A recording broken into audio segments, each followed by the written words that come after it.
Assalamu alaikum viewers, hope you all are doing well. Welcome to the part 4 of grade 5 chapter number 1, and today we will discuss the exercise of chapter number 1. And in exercise, first question is tick the correct option. Which one is which one of the following is the foot of N aquatic bird. तो हमने पढ़ा था कि aquatic bird की जो पाँव होता है यानी उसका जो फुट होता है उसमें हमारे पास क्या होता है, ये जाली नुमा चीज़ होती है। यानी एक्वेटिक जो बर्ड होता है उसका क्या होता है, वेब्ड फुट होता है। यानी ये बर्ड किसका है, किसका फुट है, ये डक का फुट है। ठीक है, तो इसमें हमारे पास क्या होगी, ये जाली प्रेजेंट होगी, ये वेब्ड फुट होगा। Second is the cat belongs to the which group. Option is A is amphibian, B is reptile, 3 is bird and 4 is mammals. तो हमने पढ़ा था कि मैमल्स वो जानदार होते हैं जो क्या करते हैं, अपने बच्चों को दूध पिलाते हैं और वो जो हैं अंडे नहीं देते। ठीक है, वो क्या होते हैं, मैमल्स होते हैं। Number 3 is a fish respire through which organ. ठीक है, क्या कहते हैं कि फिश कौन से ऑर्गन से क्या कहती है, रिस्पायर करती है, सांस लेती है। तो option 1 is gills. Fish gills के थ्रू क्या करती है, सांस लेती है, उसमें लंग्स प्रेजेंट नहीं होते। MCQs 4 is what is the number of cotyledons in a gram seed। Gram seed हमारे पास क्या होता है, चने का बीज। ठीक है, तो चने में कितने कॉटिलेडन्स होते हैं, 2 कॉटिलेडन्स प्रेजेंट होते हैं। MCQs 5 is out of these which group is found only in ocean। कहते हैं कि इन दी सब ग्रुप्स में से कौन सा ऐसा ग्रुप है जो कहाँ पाया जाता है, ओशन में पाया जाता है। Number 1 is fish, B is insect, C is echinoderms and 4 is amphibian. तो हमारे पास एकाइनोडर्म्स हैं, वो कहाँ पाए जाते हैं, ओशन में पाए जाते हैं। हमें पता है कि एम्फीबियंस कहाँ पर रहते हैं, ज़मीन पर रहते हैं, जैसे कि फ्रॉग वगैरह हो गई। ठीक है, लेकिन ये एम्फीबियंस कहाँ पर अपने अंडे देते हैं, पानी के अंदर। लेकिन मोस्टली ये कहाँ पे रहते हैं, लैंड के अंदर भी रहते हैं, और लैंड पे भी रहते हैं और पानी के अंदर भी रहते हैं। ठीक है, और एकाइनोडर्म्स कहाँ पे रहते हैं, ओशन में। इंसेक्ट कहाँ पे रहते हैं, लैंड में। और फिश किसी भी जो है वाटर में रह लेती है। Next is right a short answers. ठीक है, अब हमने क्या लिखने हैं, short answer. First is define biodiversity. What is biodiversity? The variety of plants and animals found on the planet Earth is called biodiversity। यानी जो variety of plants और animals कहाँ पाया जाता है, ज़मीन पे पाया जाता है, उसको हम क्या कहते हैं, biodiversity। और ये biodiversity की वो definition है जो हमारी बुक पर मौजूद थी, तो हमने इसको बुक से ही उठाकर यहाँ पर लिखा है। Next is question number 2 is state the importance of classification. Question number 2 क्या है, इम्पोर्टेंस ऑफ क्लासिफिकेशन। तो इम्पोर्टेंस ऑफ क्लासिफिकेशन क्या है, classification help us to study living things easily. Classification हमें क्या कहती है, मदद करती है कि हम आसानी से स्टडी कर सकें लिविंग थिंग्स के बारे में और अंडरस्टैंड कर सकें किस चीज़ को, देयर सिमिलैरिटीज़ एंड डिफरेंसेस, यानी उनमें मौजूद सिमिलैरिटीज़ को और डिफरेंसेस को। Question number 3 is write the difference between worms and insects, amphibians and reptiles। तो क्वेश्चन नंबर 3 में हमने क्या करना है, डिफरेंस बताना। तो फर्स्ट डिफरेंस किसके दरमियान है, वर्म्स एंड इंसेक्ट्स के दरमियान। तो देखते हैं वर्म्स क्या होते हैं।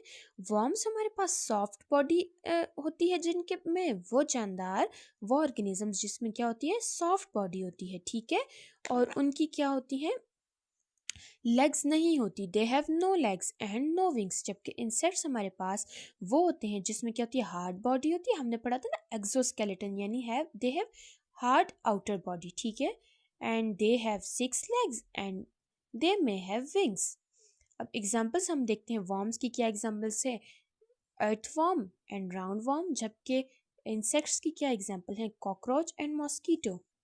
नेक्स्ट किसका डिफरेंस है हमारे पास, एम्फीबियंस का एंड रेप्टाइल्स का। अच्छा जी, एम्फीबियंस हमारे पास क्या होते हैं, they live on land and in water. Amphibians वो जानदार होते हैं जो पानी में भी रहते हैं और ज़मीन पे भी रहते हैं। जबकि रेप्टाइल्स वो होते हैं जो मोस्टली कहाँ पे रहते हैं, ज़मीन पे रहते हैं, ऑन लैंड यानी खुश्क जगह पर रहते हैं। हैव मॉइस्ट स्किन, किन की मॉइस्ट स्किन होती है, एम्फीबियंस की। जबकि रेप्टाइल्स की क्या होती है, स्केली स्किन होती है, उनके ऊपर स्केल्स प्रेजेंट होते हैं। एम्फीबियंस दे ले एग इन वाटर। एम्फीबियंस हमने पढ़ा था कहाँ पे अंडे देते हैं, पानी में अंडे देते हैं, जबकि रेप्टाइल्स कहाँ पे अंडे देते हैं, ज़मीन पे अंडे देते हैं।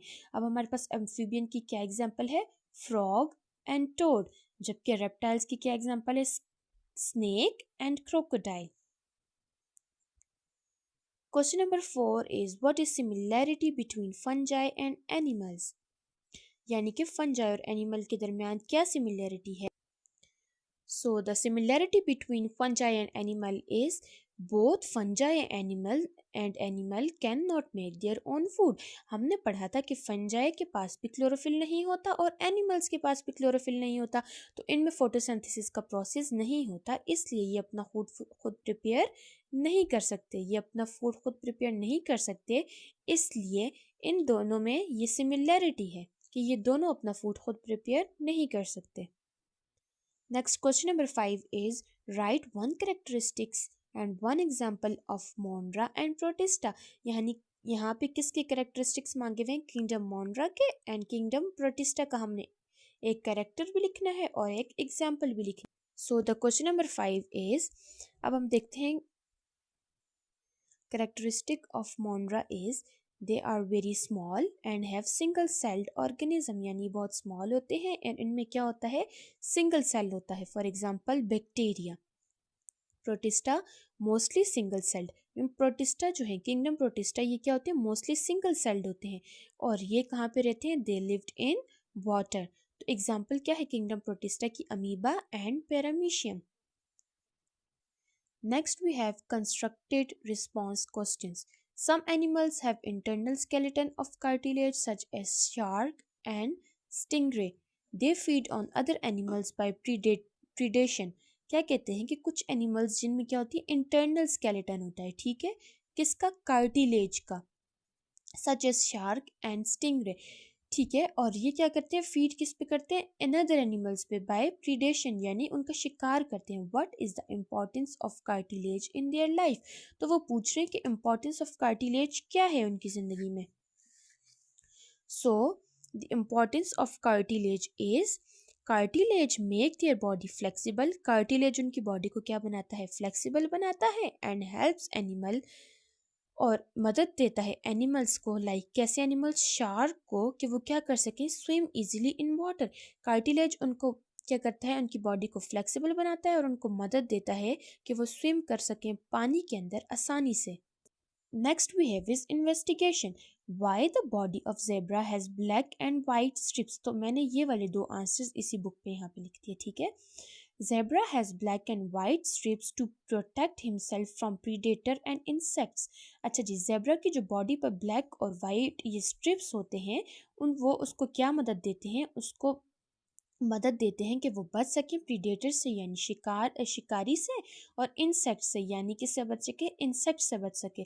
और दी स्ट्रिप्स कंफ्यूज प्रीडेटर्स, और ये जो स्ट्रिप्स होती हैं वो क्या करती हैं, कंफ्यूज कर देती हैं प्रीडेटर्स को ये समझने में कि ये कोई जानवर है, ठीक है। Next is why the years of elephants large. अच्छा जी, एलिफेंट के जो ये कान होते हैं ये इतने लंबे क्यों होते हैं। Elephants have large ears to keep their body cool and hear sound better। अच्छा जी, एलिफेंट्स के जो लंबे कान होते हैं, इसमें इसकी जो होती है ना, खून की रगें होती हैं, ठीक है। जितनी भी बॉडी की जो रगें होती हैं वो ज़्यादा कहाँ पे होती है, इसके कानों में होती हैं, ठीक है, जो इसकी ब्लड की होती हैं, वेन्स। तो जब बहुत ज़्यादा इसकी बॉडी गर्म हो जाती है या इसको थोड़ा कूल डाउन करने की ज़रूरत होती है, तो ये अपने कानों को क्या करता है, मूव करता है, जिससे इसकी पूरी बॉडी क्या हो जाती है, कूल डाउन हो जाती है। और द सेकंड पर्पस क्या है उसका ईयर्स लार्ज होने का, कि हेयर साउंड्स बेटर, कि यानी इनके बड़े कान होने की वजह से इनको आवाज़ जो है क्लियर सुनाई देती है। Next we have is investigate about the factor responsible for extinction of biodiversity। अब हमने बताने हैं कि वो कौन से फैक्टर्स हैं जो रिस्पॉन्सिबल हैं एक्सटेंशन ऑफ बायोडाइवर्सिटी में। So the main cause of extension of biodiversity are, यानी कि जो मेन कॉज है एक्सटेंशन ऑफ बायोडाइवर्सिटी का वो क्या है, कटिंग ऑफ फॉरेस्ट यानी दरख्तों का काटना, पोल्यूशन यानी कि आलूदगी, हंटिंग ऑफ एनिमल्स जानवरों का जो है बेहद शिकार करना, और क्लाइमेट चेंज यानी माहौलियाती जो चेंजेस हैं उसकी वजह से एक्सटेंशन ऑफ क्या हो रही है, बायोडाइवर्सिटी हो रही है। नेक्स्ट क्वेश्चन है, give an example of extinct and endangered animals, investigate what type of animals are mostly like to be extinct। वो क्या कह रहे हैं कि आप हमें बताएं एग्जाम्पल किसकी, एक्सटेंट और इंडेंजर्ड एनिमल्स की, और इन्वेस्टिगेट करें कि कौन से एनिमल्स हैं जो बहुत ज़्यादा क्या हैं, are most likely to be extinct. Extinct animals क्या होते हैं, जो इस दुनिया से ख़त्म हो चुके होते हैं, ठीक है। और इंडेंजर्ड एनिमल्स कौन से होते हैं, जो अभी ख़त्म होने के करीब होते हैं, यानी जो ख़तरे में होते हैं। तो एक्सटेंट एनिमल्स हमारे पास क्या आ जाती है एग्जाम्पल, डायनासोर्स की, कि ये अब इस अर्थ पे प्रेजेंट नहीं है, यानी ये ख़त्म हो चुके हैं, इनका खात्मा हो चुका है। और इंडेंजर्ड एनिमल्स में से हमारे पास बहुत से एनिमल्स आते हैं, जिसमें हमारे पास क्या आता है, हॉक और स्नो लेपर्ड्स। इसके अलावा आप इंडेंजर्ड एनिमल्स में और भी एनिमल्स की एग्जांपल्स लिख सकते। और थैंक्स फॉर वाचिंग, कि आपने सारी वीडियोस देखी हैं। और अगर आपको ये वीडियोस अच्छी लगी हैं तो लाइक करें, शेयर करें और सब्सक्राइब करना मत भूलें। और अगर आपको इसके अलावा भी कोई वीडियोस चाहिए किसी टॉपिक के बारे में, तो आप मुझे कमेंट्स में बता सकते हैं, मैं आपके साथ ज़रूर उस टॉपिक को शेयर करूँगी। Thank you so much for watching.